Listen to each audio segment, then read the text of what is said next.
योगी आदित्यनाथ की गर्मी है ना, वो 2027 को चुनाव में हम लोग समाप्त कर देंगे। समाजवादी लोग डरने दबने वाले नहीं हैं। जनता के लिए शब्द ना बोलिए भाई साहब, गर्मी शब्द बोलकर अपमान कर रहे हैं भाई साहब। मुख्यमंत्री जी हैं, बेईमानी करके आप लोग चुनाव जीत गए, बता रहे हैं भाई साहब। बहुत ईमानदारी, पहले थूक दीजिए, थोड़ा थूक दीजिए तब बात करिए। ठीक, आप बताइए। बहुत ईमानदारी से चुनाव हुआ है। अब बहुत अच्छा से हुआ है। अच्छा। ये सपा वाले सब झूठ बोलते हैं। सत्ता वाले सब झूठ बोलते हैं, खाली भाजपा वाले भैया सच बोलते हैं। हाँ, नहीं भाजपा वाले नहीं, ये बदनाम राजभर जी सच बोलते हैं बस। नहीं, राजभर भी कैसे सपा वाले झूठ बोलते हैं? बात वाले सब झूठ बोलते हैं, नहीं। जो ओम प्रकाश राजभर जी कभी बीजेपी को गाली बकते थे, वो उनको खुद अपने घर का ठिकाना नहीं है। प्रधानमंत्री जी कहते थे मैं देश नहीं बेचने दूंगा, लेकिन सब विभाग बेच दूंगा। अच्छा, सब विभाग बेच दिए। देश नहीं बिकने दूंगा लेकिन सब विभाग बेच दूंगा। क्या बात है भाई साहब ना, तो कि ये हार जीत का क्या रहा है, क्यों इतना विपक्ष को हर बार हार का झेलना सामना करना पड़ता है? और मिश्रा जी बताएंगे, बिल्कुल सटीक जवाब देंगे मिश्रा जी, क्योंकि मिश्रा जी के पास बहुत सारे वो शब्द हैं, आते हैं और बातचीत करने का प्रयास करेंगे। मिश्रा जी, हर बार विपक्ष कहता है हम आ रहे हैं, सत्ता में आ रहे हैं। इस बार 2 सीटों बीजेपी 7 सीटों पर, क्या होगा देश भविष्य, क्या कहता है उत्तर प्रदेश का? देखिए, उत्तर प्रदेश का भविष्य नहीं, पूरे देश का भविष्य है। जो विपक्षी पार्टियां हैं, सब लोग अपने घर में बैठे रहते हैं, जनता से कनेक्ट होते नहीं हैं। बीजेपी मेहनत कर रही है, क्या आपको लगता है? भाई उसका संगठन तो कर ही रहे हैं, गांव-गांव तक उसके पन्ना प्रमुख है, जुड़े हुए हैं लोग। और अखिलेश यादव के कार्यकर्ता और बीएसपी कार्यकर्ता सड़कों पर नहीं उतरते। अखिलेश यादव तो एक्टिव रहते नेता है, वो तो एक्टिव नेता है। अखिलेश यादव के कार्यकर्ता फोटो खिंचवाने के लिए JPNIC में ही आपको दिखेंगे, वहाँ समाजवादी पार्टी के कार्यालय पर दिखेंगे। बाकी कार्यकर्ता कुछ नहीं करते। इनके कार्यकर्ता बाजारों में कहते हो घूमते हैं कि हम मुसलमान यादव एक हो जाए तो बाकी सबको हम मिटा देंगे। अच्छा, ये कभी अखिलेश यादव ने जाकर के समाज में पूछा किसी से? जब वो निकलते अखिलेश यादव या उनके परिवार का आदमी निकलता तो जनता बताती कि क्या कहना चाह रहे हैं। तो जब इस तरीके की बातें होंगी तो मुसलमान और यादव मिलकर के कुछ आरोप लगा रहा था, वोट नहीं डालने दिया या पुलिस ने गुंडागर्दी की है, तमाम सारी चीजें सामने आ रही थी वीडियो के बाद। 2 चीजें मैं पहले भी कहता आया हूँ कि साले बानोई की सरकार चल रही थी, पहले भी आज भी चल रही है। केशव मौर्य लग करके भी कुछ नहीं उखाड़ पाए, क्योंकि चाचा शिवपाल और अखिलेश यादव का हाथ था योगी आदित्यनाथ पर, आज भी उनका है। क्योंकि ये तय हो गया था कि अगर ये 9 सीट में हार जाते हैं, बहुमत में नहीं आते हैं, तो ऐसी स्थिति में केंद्र सरकार में बैठे हुए भारतीय जनता पार्टी के लोग उनको पदच्युत कर देंगे और इन्हें मुख्यमंत्री पद से हटा देंगे। आप उनको रिश्तेदार कहते हो, यहाँ तो लड़ाई दुश्मन, कैसी बात करते हैं मिश्रा जी? अब उसका उदाहरण हमारे पास है कि साल में 2 से 3 बार योगी आदित्यनाथ जी डिम्पल जी से मिलने जाते हैं और अखिलेश यादव जी से मिलने जाते हैं, शिवपाल चाचा के यहाँ मिलने जाते हैं। ये हम झूठ नहीं बोल रहे हैं, ये अखबार मीडिया बताता रहता है कि आज 45 मिनट की औपचारिक बातचीत हुई उनकी। तो वो कौन सी औपचारिक बातचीत है कि उनको घर जाना पड़ता है? विपक्ष बैठना तो विधानसभा में बात कर लेंगे, बैठना होगा तो वहाँ का पाइप कालिदास मार्ग पर कर लेंगे, घर जाकर कौन सा भी औपचारिक बात होती है? ये मिश्रा जी की बातें कहाँ से आ रही? मतलब आप तो कहते हैं कि लड़ाई आर पार की लड़ाई है, आप कहते हैं प्यार मोहब्बत चल रहा है भाई। आप अभी लड़ाई का मामला देखे हैं, चुनाव आयोग ने 7 पुलिस वालों को सस्पेंड कर दिया है। उसका एक जीती जागता मतलब गठबंधन है समाजवादी पार्टी का और इनका माननीय जो है योगी आदित्यनाथ जी का, मुख्यमंत्री जी का। उन्होंने कहा हमारी भी बदनामी ना हो, आपकी भी बदनामी ना हो, तो ऐसी स्थिति में कुछ पुलिस वालों को मुर्गा बना दिया जाए और ऐसा दिखा दिया जाए कि सत्ता ने ही सब कुछ कर डाला है। इसमें 9 सीटों पर उपचुनाव था, 7 सीटों पर बीजेपी, 2 पर सपा जीती है। तो ये मिश्रा जी बता रहे हैं कि आपस में दोनों में संबंध है, इस वजह से बीजेपी ये चुनाव जीत गई है। वकील है तो उनको पता है और सब जगह जाना उनको है, तो उनको पता नहीं होगा तो क्या ऐसे बताते हैं वो? तो आप भी मानते हैं? मैं भी तो मिश्रा हूँ, तो जानते वो भी है, मैं जानता हूँ। भैया यहाँ पर सटीक जवाब नहीं मिल पा रहा, और भी लोगों से बातचीत करते हैं। इधर 2, 4, 5 लोग इधर भी हैं, बातचीत करने का प्रयास करेंगे। भाई साहब, यूपी में 9 सीटों पर उपचुनाव था, बीजेपी 7 पर बहुमत, समाजवादी पार्टी 2। क्या हो गया फिर से? देखिए, समाजवादी पार्टी जो मुलायम सिंह जी की कभी पार्टी हुआ करती थी, उसमें और अब समाजवादी में बहुत अंतर है। बीजेपी वाले ये न सोचे कि हम जीत गए, बहुत बड़ी शहंशाह हो गए।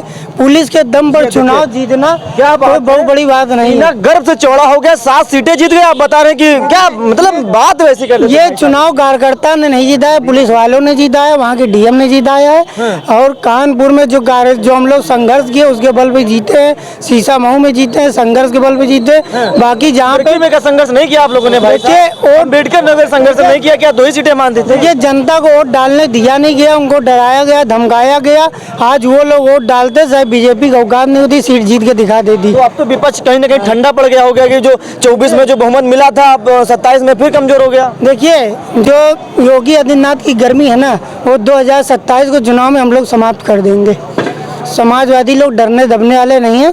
जनता के गर्मी लिए शब्द ना बोलिए भाई साहब, गर्मी शब्द बोलकर अपमान कर रहे हैं भाई साहब। मुख्यमंत्री जी हैं। देखिए, जनता के साथ हम लोग संघर्ष करेंगे, नौजवानों के लिए, महिलाओं के लिए लड़ेंगे। पुलिस के दम पे तो हर कोई शेर बन जाता है, अगर दम है तो खुद ईमानदारी चुनाव लड़के दिखाएं। अच्छा, पुलिस के दम पे तो हर कोई शेर बनता है, अगर दम है तो ईमानदारी चुनाव लड़के दिखाएं तो याद आ जाएगा। अच्छा, ईमानदारी चुनाव नहीं हुआ भाई साहब। ईमानदारी जो पुलिस के बल पे हुआ है, डराया धमकाया गया, वोट नहीं डालने दिया गया। एक राजभर जी का समर्थक यहाँ पर खड़ा कर बताएगा भाई साहब, मुस्कुरा रहे थे बड़ी देर से और हम जानते नहीं, लेकिन एसपी लगा और छड़ी निशान लगा तो हमने कहा इनको पकड़ लेते हैं। बता रहे हैं भाई साहब, बेईमानी करके आप लोग चुनाव जीत गए, बता रहे हैं भाई साहब। बहुत ईमानदारी पहले थूक दीजिए, थोड़ा थोड़ा थूक दीजिए तब बात करिए। ठीक, आप बताइए।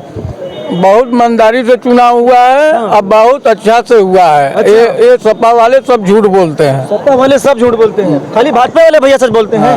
हाँ, नहीं भाजपा वाले नहीं, ये बदम राजभर जी सच बोलते हैं बस। नहीं, राजभर भी कैसे सपा वाले झूठ बोलते हैं? बात सपा वाले सब झूठ बोलते हैं, राजभर जी सच बोलते हैं। नहीं जो ओम प्रकाश राजभर जी कभी बीजेपी को गाली बकते थे, वो उनको खुद अपने घर का ठिकाना नहीं है। वो आज वो सपा के लिए क्या कहेंगे? वो जब बीजेपी सपा के लिए हो तो बीजेपी क्या होंगे? वो तो पलटी मारते हैं, कभी इधर कभी उधर। हाँ, ऐसा बात नहीं है, ऐसा बात नहीं है। साहब जो अच्छा काम करते हैं अपने कार के ऊपर जो है कि हमेशा जो है, हमेशा पार्टी में रहते, उनको बुलाया जाता है और वो अपने से कहीं नहीं जाते हैं। अच्छा, बुलाया जाता है, हाँ। सम्मान किया जाता है। हाँ जी, अच्छा राजभर जी इतना गिरे हुए नहीं है। अच्छा, तो ये जो चुनाव हुआ निष्पक्ष चुनाव हुआ, आपको लगता है बिल्कुल निष्पक्ष चुनाव हुआ? हाँ, बहुत बढ़िया हुआ है और जनता ने जो है अच्छा काम पर, अच्छा विकास पर वोट दिया है। अच्छा, ठीक है। तो क्या लग रहा है, अब तो सीना गर्व से चौड़ा हो गया कि अब तो लड़ाई 27 में आसान हो गई, 24 में ठंडे हो गए थे आप? नहीं फिर बहुत अच्छा सीट निकलेगी और अच्छा से बहुमत भी बनेगा भाजपा का। ठीक है, जय बनेगा। हाँ, जय हिंद। डर रहे हैं भैया, लग रहा है डर रहे हैं, भाग रहे हैं। देखिए, अभी से डर के भाग गए राजभर जी के नेता। जब अभी से डर के भाग गए तो 27 को पता चला बिल में चुप जाएंगे। ये लोग भाग गए, खुद ही बिल में चुप गए। तो हम लोग समाजवादी लोग हैं भैया, डरने वाले नहीं हैं। ये तो अभी ये तो शुरुआत है, तो छोटा मोटा चुनाव है। अभी 27 के चुनाव आने दीजिए, फिर देखते हैं कैसे भाजपा वाले जीत पाते हैं। बड़ा चुनाव जीते, छोटा चुनाव नहीं जीते हैं। ये तो अभी छोटा मोटा चुनाव है, 27 का तो बड़ा चुनाव है ना। अच्छा। उसमें तो सीएम अखिलेश यादव जी बनेंगे।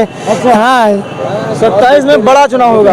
जीती बीजेपी, सपा कितने जीती? 2 सीटें बस, बीजेपी 7। चल रही थी, 3 पर चल रही थी। अब तो लेकिन 2 ही पर रह गई। आएगी अखिलेश आएंगे। अखिलेश आएंगे, कब आएंगे? अरे अभी सत्ता जिसका रहता है उसका सीट ज्यादा आती है। अच्छा, ये बताइए, विपक्ष अब कहीं ना कहीं कुछ जो ऊर्जा थी, नहीं जो 24 में ऊर्जा मिली थी, अब वो ठंडा पड़ गया। अरे भाई छोड़ो, बाबा जी के सामने हम लोग नहीं टिक पाएंगे भाई साहब। ना, ये गलत बात है। अरे हम भी गोरखपुर के प्रॉपर गोरखपुर करने वाले हैं। अच्छा, बाबा जी की बात नहीं है, यहाँ संविधान बचाने की बात है। संविधान बचाने की बात। हाँ, आरक्षण बताने की बात है। अच्छा, हाँ, जो प्राइवेट में जो हमारे प्रधानमंत्री जी कहते थे, मैं देश नहीं बेचने दूंगा, लेकिन सब विभाग बेच दूंगा। अच्छा, सब विभाग बेच दिए। देश नहीं बिकने दूंगा लेकिन सब विभाग बेच दूंगा। क्या बात है भाई साहब ना, तो वो मेन चीज अभी चलने दीजिए। अभी देखिए लोकसभा, यानी देखे, हाँ। ये तो उपचुनाव हुआ, 2 सीटें आई ना। ये तो भाई जिसकी गवर्नमेंट रहती है तो आती है। मतलब, वो तो लेकिन इसका प्रभाव 27 में कोई नहीं पड़ेगा, मतलब कोई डर वाली बात नहीं है। कुछ नहीं है। मजबूती से लड़ेंगे। हमने साथ जोश ठंडा पड़ गया होगा। अब आएगी पक्का। अच्छा, आएगी भाई साहब। अरे पीडीए कहीं है नहीं, कहाँ से आएगी ये बताओ? पीडीए का आदमी इधर उधर घूम रहा है, खाली कागज पर पीडीए को बना लिया गया। मैं फैजाबाद 54 लोकसभा प्रत्याशी रहा हूँ, अयोध्या से मैं चुनाव लड़ा हूँ, और इसी पीडीए की देन थी कि लोग पीडीए करते करते और एक 2024 में जो ऑक्सीजन मिला, उस ऑक्सीजन से समाजवादी पार्टी के लोग एकदम बेलगाम हो गए। अच्छा। कि अब 24 के बाद 27 आ रहा है, लेकिन अभी उपचुनाव हो गया, सबके सामने आ गया है।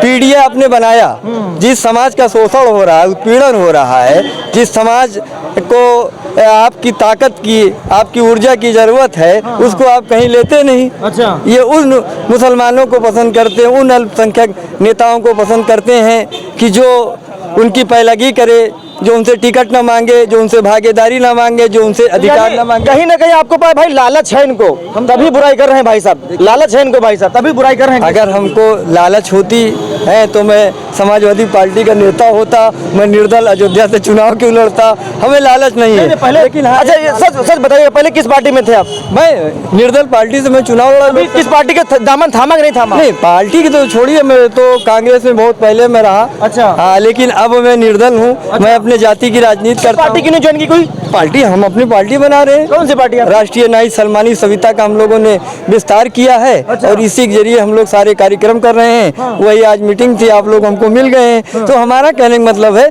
कि जब एक जाति को सम्मान नहीं मिलेगा, एक जाति को, तो पीढ़ी कहाँ से चलेगी? चलिए भैया, बात समाज का सम्मान हाँ लीजिए। भाई साहब, हाँ बोलिए। चलिए ठीक है, बात लंबी हो रही थी और हमारी